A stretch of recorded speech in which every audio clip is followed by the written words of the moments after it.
Hi everybody, this is Vicki Van Sickle. I am your head counselor at Camp Penguin. What that means is I get to be involved in picking the amazing books and part of our Camp Penguin summer reading program, and I get to be involved in these events. This is day 4 of 5, I can't believe we're here already, of our amazing program where we get to meet some of the authors behind some of the books that are part of Camp Penguin. So right before I introduce our next author, there's a few things I want to remind everybody, or if you're just joining us, this might be new information. Number 1, please mute your microphone. Number 2, please turn off your video. Number 3, we do not need to use the chat during Sigmund's presentation. You won't be needing to write anything there, but you might want your hands ready to write your own notes somewhere else. So we're going to leave the chat for now. When it's time for questions, I'll go back into the chat and start asking you everything you'd like to know about Sigmund Brouwer. So Sigmund Brouwer is our next author that we're going to be hearing from today. He's the author of many books and many genres for many different age groups. His book on the Camp Penguin program is Innocent Heroes, which is a really fascinating blend of fact and fiction and the stories of animals in the First World War. So without any further ado, I'd like to welcome Sigmund to Camp Penguin. I'm going to turn my video off and my chat, and I can't wait to hear what we're going to do today. Sigmund, hello. Hey, hello. I just want to make sure I'm here. You can hear me? I can hear you. Woo! And you can see me. And I can see you. Perfect. In the opulent, magnificent Story Ninja studio of Central Alberta. What do you think? Am I overdoing the Story Ninja stuff? Logos everywhere. Hey, but it really is fun to focus on stories instead of writing. In fact, I think I would argue we don't read books. We read stories. That books are delivery system for stories. So by the end of our camp session today, and thank you to our counselor, Vicki, you will be prepared to write your own story, as long as we're clear on this. Writing is one skill. It's about the story that you deliver. Because sometimes I don't like to write, but when I get excited about a story, then I'm happy to do the work for writing. So I hope that's making sense. And toward the end, we will talk about Innocent Heroes. I know you can see it behind me. Let me get my hand straight. No, there. Right? You can see it on my bookshelf. But look above it at the very top. We have another Camp Penguin book coming out called Clan. And I want to introduce that to you to show you how I sometimes get ideas. And I'm going to do that by sharing my screen like this and pulling up Clan. I think you can see the cover.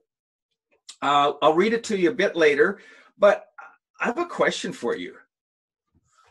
What would it have been like living during the Ice Age some 12,000 years ago? The entire extent of your technology is basically what you can form from natural elements with your hands. And we're talking very difficult conditions, as you can see. So I want to point out the first thing. If you're going to write a story, come on. You need to daydream at first. And if I could see your hands and said, how many of you love to daydream? I know every single hand would go up, right? Daydreaming is so much fun. When I started daydreaming about the Ice Age, I daydreamed this. Come on, isn't that cute? The little baby saber-toothed cubs and the mama's hauling it somewhere. I started imagining this. What if I was your age? What if I lived during Ice Age times? And what if, and I'm not going to tell you how and why, what if your friend became, or you became friends with, a baby saber-toothed cub? Fun daydream, right? But what if after you become friends, this is kind of a spoiler, but you know what? The opening chapter, and the book's coming out in August, the opening chapter basically foreshadows that something big and bad's going to happen. And here it is. Yeah, take a close look. That's not some little puddle. That's the biggest flood in entire recorded history. Took place in eastern Washington state. There was a lake built up behind an ice dam. The ice dam exploded.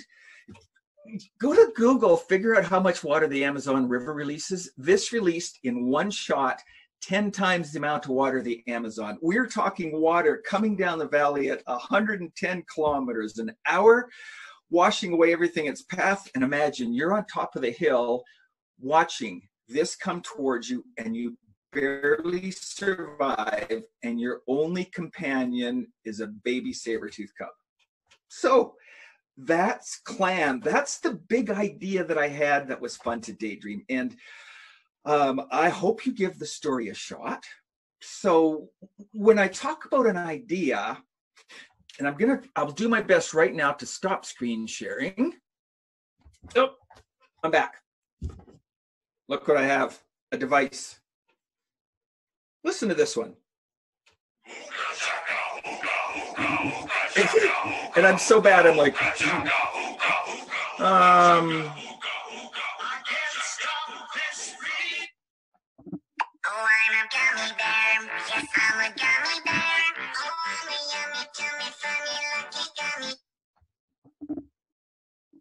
hurry.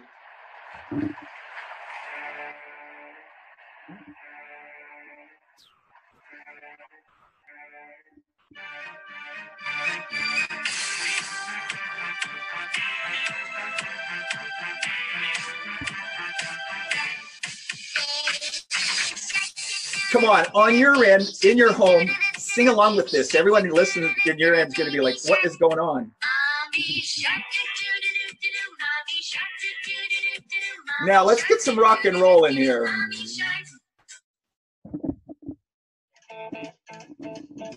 I don't care who you are. ZZ Top's awesome. One more.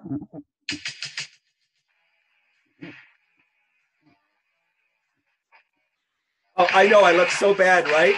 I'm probably bobbing my head out of rhythm. If you're wondering why I'm doing that, well, it rocks to be a story ninja, and I'm going to bring you back to our other screen and talk to you about this. Because I'm going to argue that great songs, don't they grab your feelings? Whether it's your music or slightly older music, great stories do the same. And I think that's why we get lost in story, is they grab our feelings, and that's why it rocks to be a story ninja. I'm going to go one step farther. Don't you have fun messing with other people's feelings? You make them giggle, you scare them, you make them mad at you, right? And they're chasing you down the hallway or across the playground. We mess with people through feelings, which means that great stories mess with our feelings, which means, story ninjas, you get to use the fact that stories grab our feelings. You get to use stories themselves to mess with other people. For example, and I'm going to start playing this right now. Rebel Glory is one of my favorite sports stories. Chapter 1 is a true story from a friend who was messing with me and the rest of our hockey players in the dressing room one night. We were ready to go on the ice. We were waiting to go on the ice. And my friend, his name's Mike Muller, he spent a few years playing in the NHL. And here's what he did with his true story. I hope you can see it up on the left. He started with the rock star story ninja hand. He told us who was in the story, when it was taking place, where it was, and what was happening. And really, that's the boring part, but we need to picture it. 20 players on the ice. Early in the morning for practice, a new guy showed up late. And if Mike would have said, yeah, we said hello to the new guy, you don't have a story. But Mike grabbed us with the problem, the why, the what next, the how. He said, the new guy stepped on the ice. See, and right now you're curious, you're like, okay, what happened next? Well, Mike said the new guy started peeling off all his equipment in front of everybody. And we're in the dressing room going, what? See, he grabbed our curiosity emotion.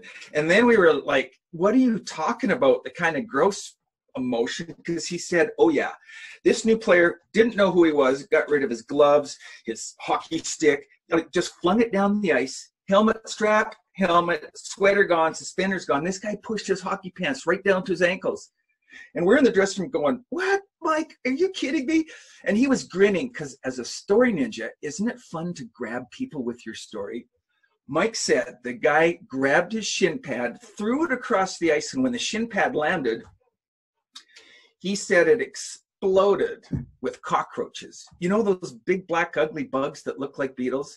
Mike said all these cockroaches went running in all directions across the ice. They found out where the new guy hung his equipment the night before in the last corner of the dressing room is where all the bugs came out of the walls at night. They'd crawled into his equipment. He dressed in such a hurry, it wasn't until he started skating that the bugs began to crawl up his skin. And I hope wherever you are right now, a couple of things. One, I hope you're sitting there going, ugh, because it's sure fun to mess with you. And two, I hope sooner or later, today or tomorrow, you're going to share that story with someone in your life, like your mom or dad. Wait till you're at the dinner table and you're like, hey, Mom, this guy started peeling off his hockey equipment. And then when the cockroaches come out in the story, you're going to have so much fun messing with your audience. It rocks to be a story ninja. And as you can see by this cover, I turned chapter 1 is Mike's true story. And I did some daydreaming. What if it was a hockey game with 5,000 people watching?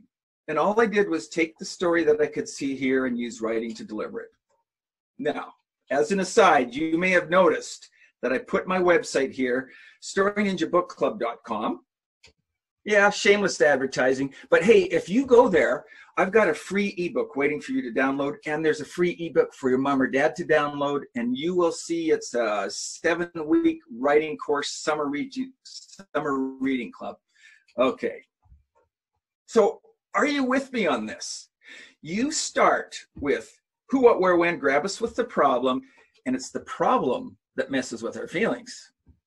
So if you can see what I've got here next, great. I've already told you, grab us with the problem. But now you bring us in by making the problem worse and solving it. Like this. We kind of have a problem happening.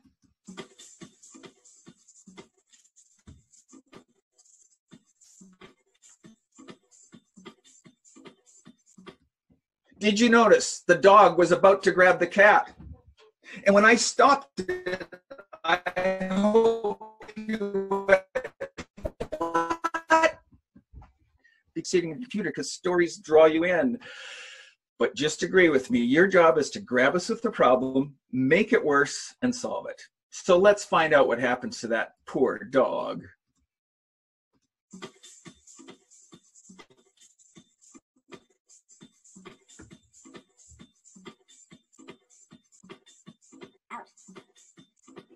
I know, right? Who expected the cat to chase the dog, which leads to an advanced story ninja trick? If we don't know what's going to happen next, how much more fun is that? Whenever people start off with, hey, I have a funny story for you, I think they've already ruined it. Just tell me the story and let me laugh at it. Don't tell me ahead of time it's going to be sad or funny. So if you can make sure your reader doesn't know what happens next, it's a lot of fun.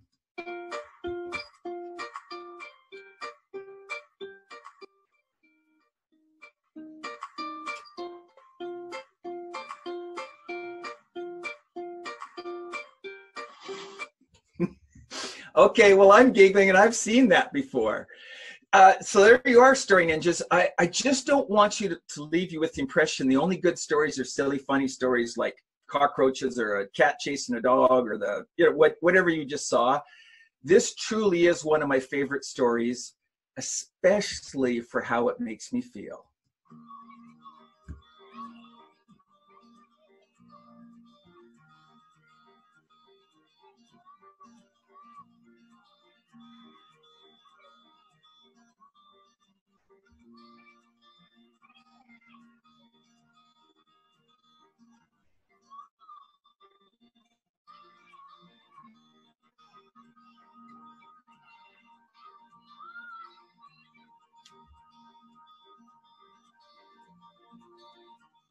Hey, and I'm going to play it one more time. Can you imagine this?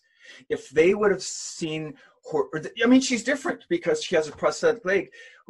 If they would have laughed at her and been mean to her, don't you think that would have hurt so much? I mean, let's face it. When you're kind to someone else, not only do they feel great, but you feel great. And I just love this part, the hug and walking with her and holding hands and celebrating.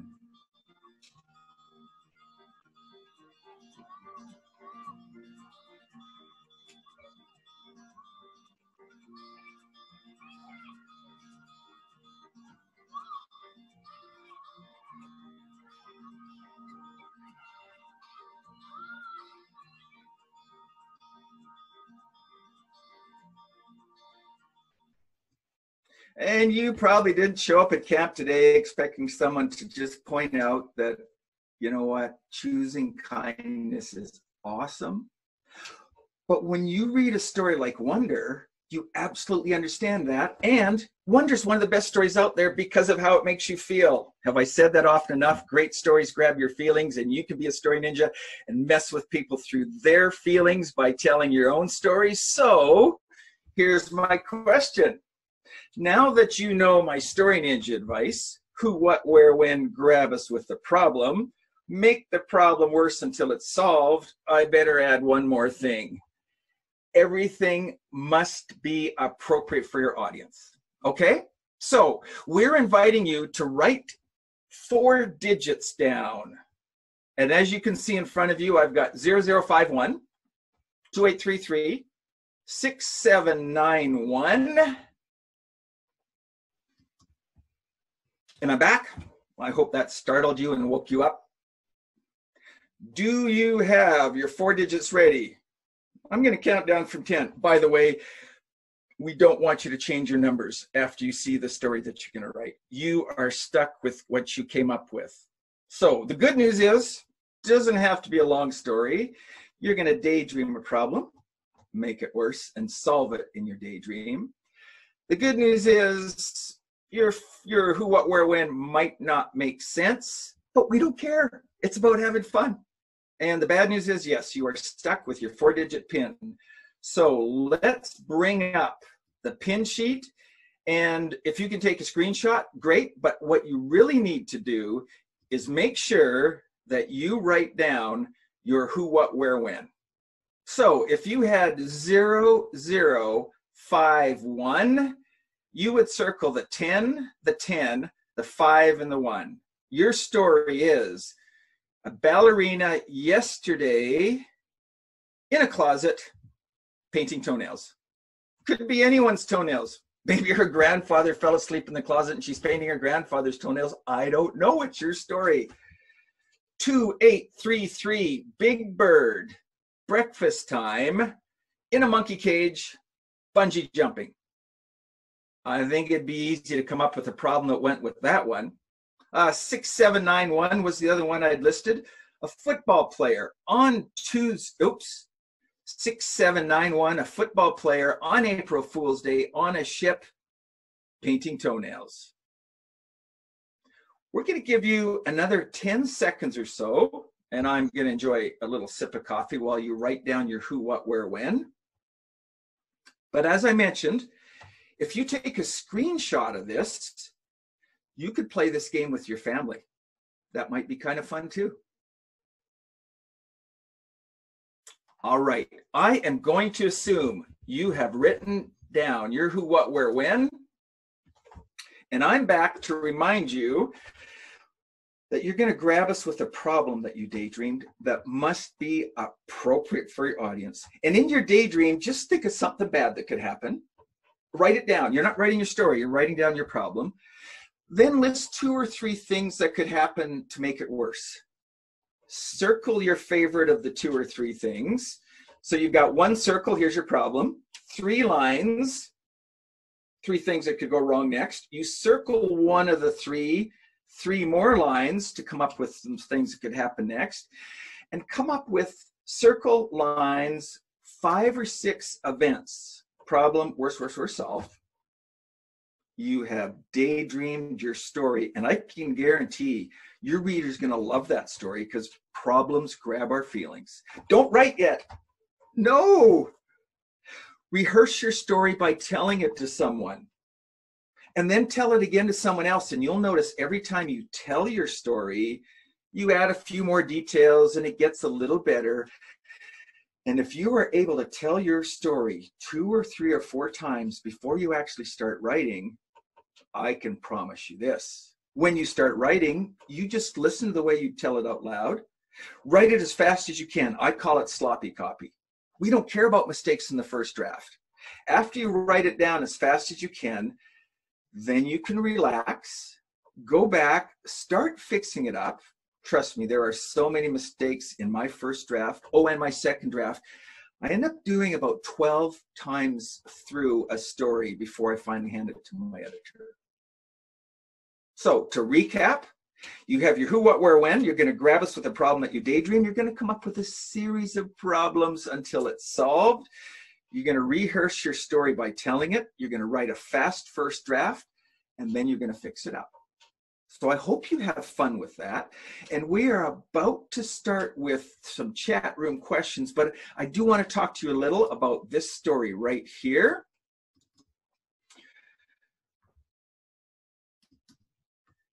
Innocent Heroes. Left-hand side is the hardcover version. Right-hand side is the paperback version. And here's what I did. I read great true stories about animals who helped soldiers. Some of those stories made me pretty sad. Some of them made me giggle. Some of them scared me. And every time I read a true story that grabbed my feelings, it told me it's a pretty good story. And in nonfiction, like when you have to write reports for your teachers, that should be your research. Look for true stories that could mess with your teachers. Put them in your own words. Give credit to your sources like I did in Innocent Heroes, and you will have some fun stories. But I also combine Innocent Heroes with some fiction.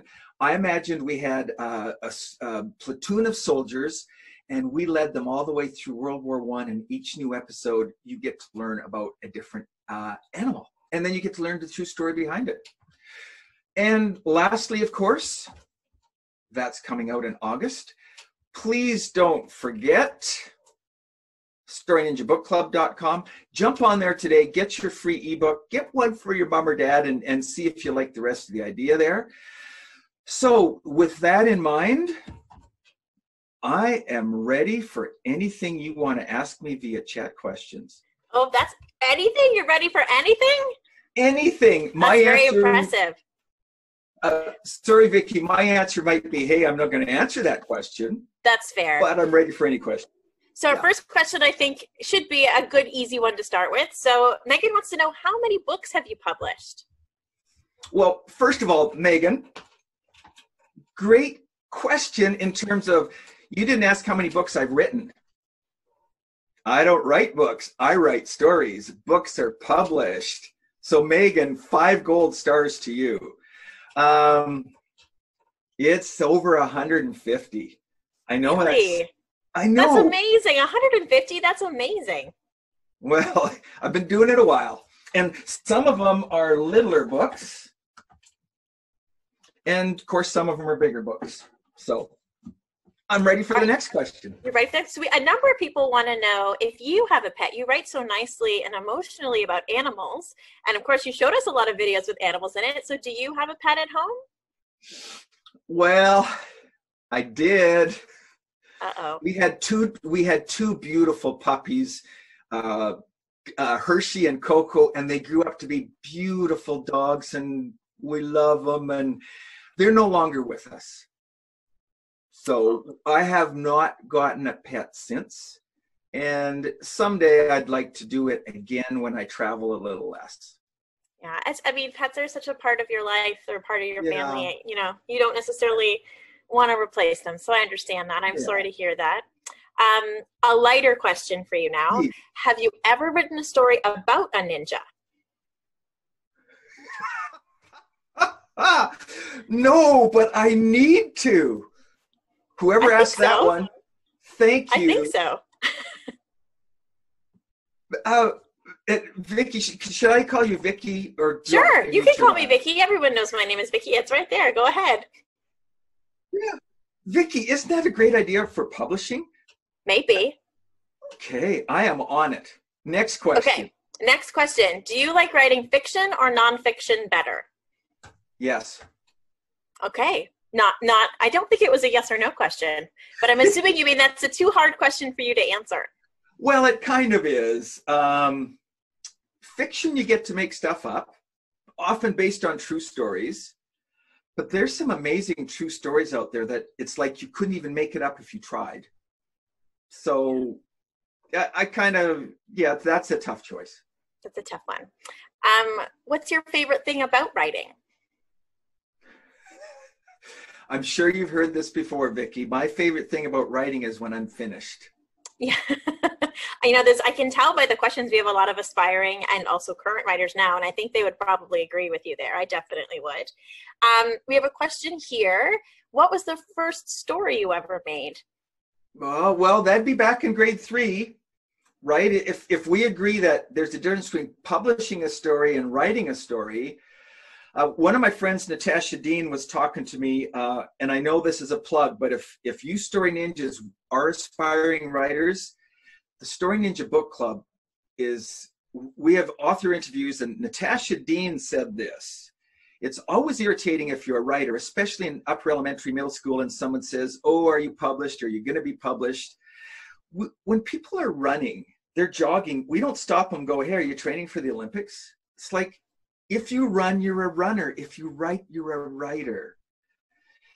And we have lots of good advice for our aspiring writers there. But I will say, for me, writing is difficult, but I do it because I'm always fired up about the story that I want to deliver. I think that's a great answer. We have a question here. How did you like writing with the other authors in the 7 series? Oh, the 7 series, you get me all excited again. Well, first of all, they are such great people. Right, Vicky, if you're a superstar hockey player or a superstar women's soccer player, but you're a jerk in real life, does it really matter? Because kindness is, well, I'm just going to repeat myself. These other authors were so amazing to hang out with. And then we got the process. We each wrote our own stories, and then we'd compare stories after and make changes so that all 7 stories could fit together. So it was amazing to work with them. Well, and I think, too, a lot of writers work by themselves. And so it's nice to sort of have a built-in group when you're working on stories, I imagine. Absolutely. Sort of along the same line, someone wants to know, who are some authors that inspire you?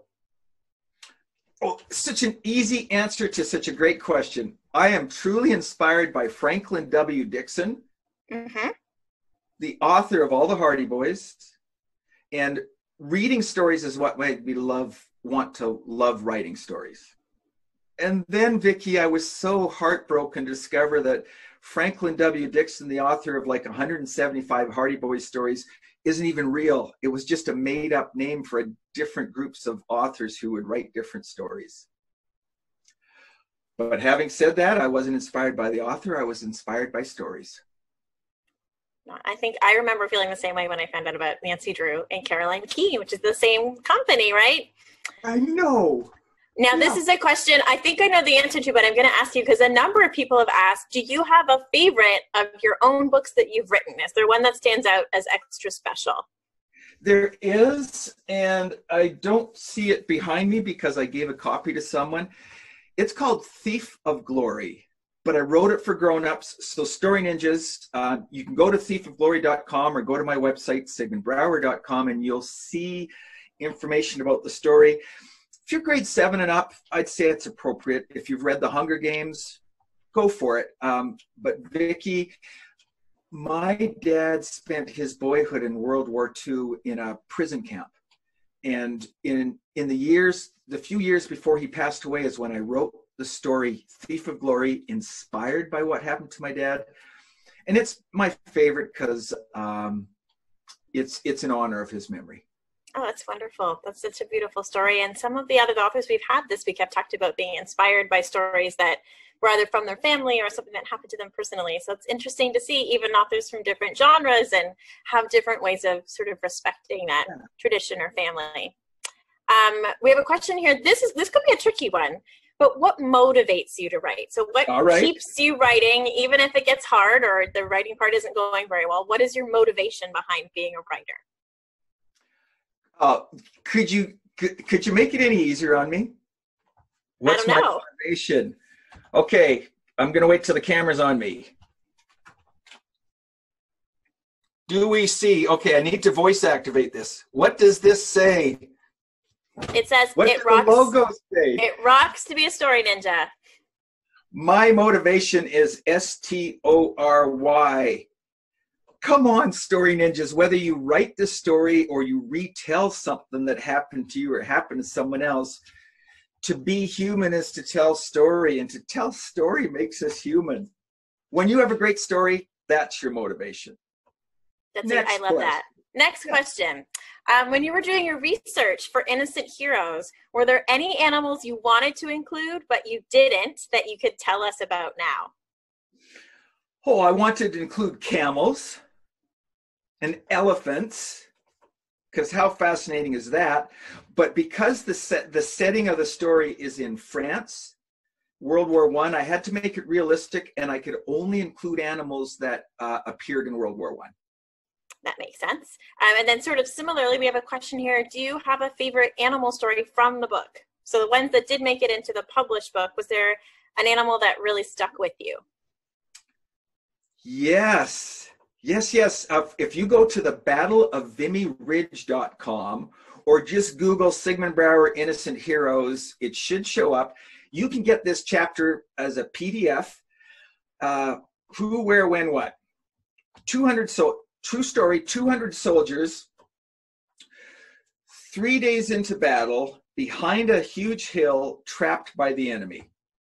And the problem was incoming bombs from their own guns. Nobody knew where they were. And the only way they could be rescued is if a messenger pigeon managed to get past all the enemy soldiers and deliver a message to headquarters. And I'm not making this up. That little bird, Cher Ami, that little bird was shot 3 times. It was blind in one eye, bullet torn through its chest, shattered its left leg, and yet somehow managed to fly 60 kilometers, 40 miles, delivered a message that saved all of the soldiers.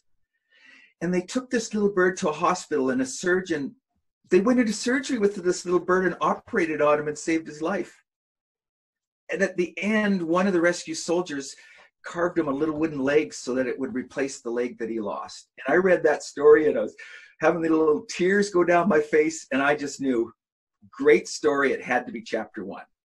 It's an incredible story, and I knew a little bit about it, and then when I read it again in Innocent Heroes, I was reminded of it. And even you telling it now, I was thinking of that bird and feeling teary as well. So that was a good question. That's a great answer. Again, speaking of Innocent Heroes, how did you pick the title of that book? I wish I could take credit for it, but someone in a paragraph somewhere had just thrown out this line, oh, and there were these innocent heroes, and I went, that's my title. Thief of Glory, there's a song where in the chorus it uses the phrase Thief of Glory. That's my title. And it is well within copyright to use phrases that you've heard and seen as titles. So I keep my eye open for phrases that I love, and I put them in a little folder. I email them to myself, and I keep them as titles for future stories. That's a great tip for those of you who are writers out there. We have a question here. When did you first realize that you wanted to be a professional writer? I wanted to be a writer from grade 3 on. As soon as I started reading Hardy Boys, I wanted to be an author. I think a lot of people sort of fall in love with books at that time. And aren't you lucky that you get to do that? I know it's a lot of hard work, but it's so wonderful to be able to do this thing that you've wanted to do forever. We have time for a few more questions. So if you haven't had a chance to put your question in the chat, do so now. I have a question here. What was your first story that was published called? Your first published book? Oh, Mystery at Camp Black Eagle. And it was the first Mystery at Camp Black Eagle. Yeah. Good title. Thank you. It was the first in a series of 16. They're mysteries. I wrote them like the Hardy Boys with cliffhangers at the end, but with weird, gross stuff in there, because sometimes I'm not exactly grown up when it comes to potty humor. Let's just say that. Okay, we'll just leave it there. Quick plug for the Story Ninja Book Club. Yeah, we'll leave that there. But if you join the Story Ninja Book Club, those 16 titles are all available as ebook downloads. So that was my first series, The Accidental Detectives. So we have a question here about sort of your schedule in your writing. So what does a day of writing look like for you? Nice question. I get up, I have coffee, I look out the window, I live out in the country, and there's pasture and cattle and a view of the mountains, and I drink enough coffee to finally get in front of my computer. And then before I write anything, I edit my previous chapter, because I want to make the writing better, and it also gets me back into the story. And then I try to write at least 1,000 words, which is about 5 pages. And then I set it aside, and that takes me most of the morning. And by the end of the morning, I'm pretty worn out mentally. So that's my writing day. That sounds like a good amount of time to sort of spend on something, and then still get out there and live your life so you have more stories to write about. We have a question here. What is your favorite animal? So maybe not in the book, but just in general, do you have a favorite animal? Oh, really?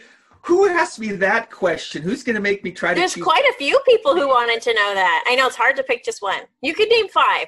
If you would like to pick 5 animals that you like, I will let you do that as head counselor. But favorite means one. That's true. Right? And we need to care about words when we're writers. So, look, I miss Coco and Hershey so much. Those chocolate labs, they're my favorite. But if you pushed me, I'd go with a beagle. Cats are so nice.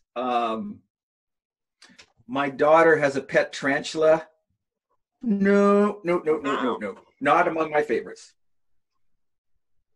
All right, so dogs number 1, with maybe cats coming in at number 2 there. Does that sound about right? Yeah, but cuddly, nice cats. Yes, there's lots of different kinds of cats, that's for sure. So the last question I want to ask, and then I'm actually going to ask you to do a favor. I know a couple people had this question too, but have you ever used your PIN code system to inspire one of your own stories that was published? So did you use that exercise, and then did something come from there that you then published? You told me, you warned me not to talk about anything gross and weird here. Okay, I regret this, but go ahead. No, I'm just going to say this is such a, in one sense, it's a silly exercise, the PIN code. You're going to have a silly story, but then when silly things show up, you might go, you know what, that could work in real life, and put them into one of your stories. So that's all I'm going to say. Okay. And then my question now is, some people weren't able to screen cap the PIN code exercise. Are you able to go back into your presentation and put it up so they get a chance to see it again? Yeah, how about we do it right now? Why don't we do that right now? And while you're doing that, I'm going to let everybody know. So there it is right there. So if you didn't get a chance to see the PIN code, here it is right there. Make sure you get your screen cap of it. And today, because you guys were such a great audience and such great readers and writers, and we're so happy that you're here with us at Camp Penguin, we're actually going to give away a copy of Clan, which we heard a little bit about, which is Sigmund Brouwer's next book with us. So for anyone who's here, I'm going to email somebody. We just have a random app that sort of pulls a number out of the people who are here. And if you don't get a chance to win it, I still think you should go out and get a chance to read it. If you haven't read Innocent Heroes yet, it's a really excellent book. You'll learn so much. You'll laugh. You'll cry. And I just want to thank everyone for coming. Thank you so much. We'll see you tomorrow for our last adventure in Camp Penguin. That's at 2 o'clock with Hitam Ali, who's an illustrator. He's going to show us a bit about what it means to be an illustrator, behind the scenes. I think we're going to draw some magical creatures together. And last, I want to say thank you so much, Sigmund. Thank you for bringing us into your studio and giving us such great inspiration for writing and just spending some time with us today at Camp Penguin. Hey, everybody. Thank you for joining me. You took time out of the summer day, and it's a real pleasure, Vicki, to be here. And let's remember, it rocks to be a story ninja. It rocks to be a story ninja. Thanks so much, Sigmund. Bye, everyone. Thank you for coming to Camp Penguin.